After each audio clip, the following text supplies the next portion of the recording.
अस्सलाम वालेकुम जी।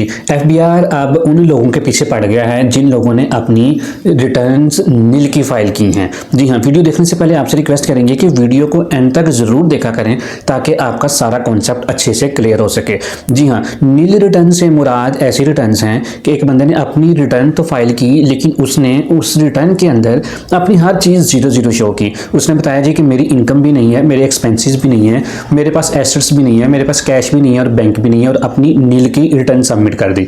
देखें, एफबीआर का जो खुद का निज़ाम है, जब आप अपनी रिटर्न सबमिट करते हैं तो उसी टाइम आपकी रिटर्न को नहीं चेक करता कि आपने इसके अंदर क्या लिखा है।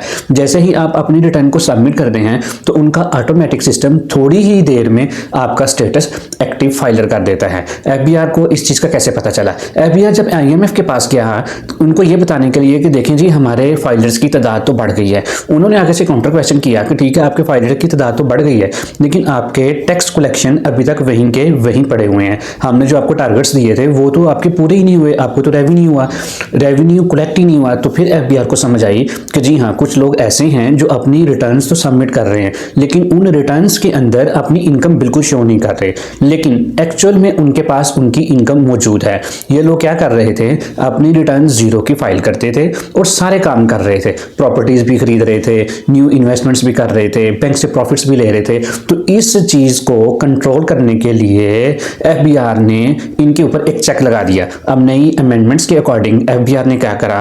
एफबीआर ने फाइलर और नॉन फाइलर की जो टर्म्स थी वो बिल्कुल खत्म कर दी और इन्होंने नई टर्म्स मार्केट में लेके आए जिनका नाम है एलिजिबल पर्सन और इनएलिजिबल पर्सन।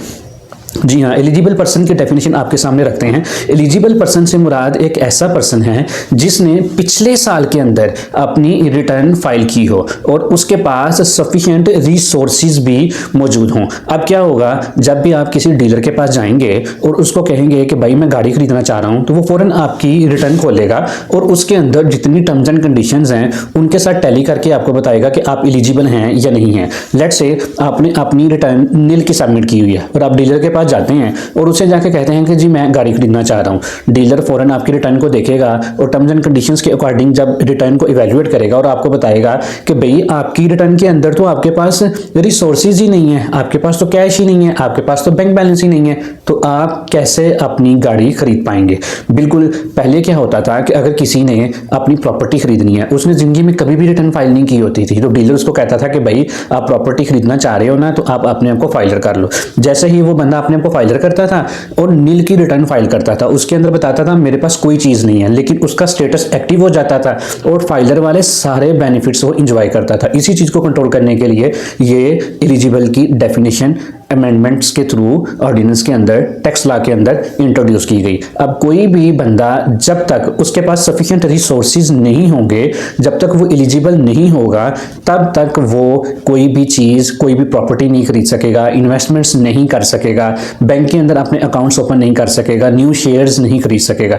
तो लिहाजा अब आपको अपनी रिटर्न्स को बड़े ध्यान से सबमिट करना पड़ेगा और उसके अंदर एटलीस्ट सफिशिएंट रिसोर्सेज दिखाने पड़ेंगे ताकि अगर फ्यूचर में आपको ट्रांजैक्शन करना चाहते हैं तो आपके लिए किसी तरह की हर्डल ना हो। इस तरीके से वो लोग जो अपनी रिटर्न्स नील की फाइल कर रहे थे उनके लिए अब एक बहुत बड़ा मसला बन चुका है। वो लोग अब अपनी नील की रिटर्न्स फाइल करके आगे ट्रांजैक्शंस नहीं कर पाएंगे। उम्मीद है कि आज की हमारी ये वीडियो आपको इन्फॉर्मेटिव लगी होगी। इस वीडियो को अपने दोस्तों के साथ भी जरूर शेयर करें और चैनल को जरूर सब्सक्राइब करें ताकि हर नई आने वाली वीडियो टाइमली आप तक पहुंच सके।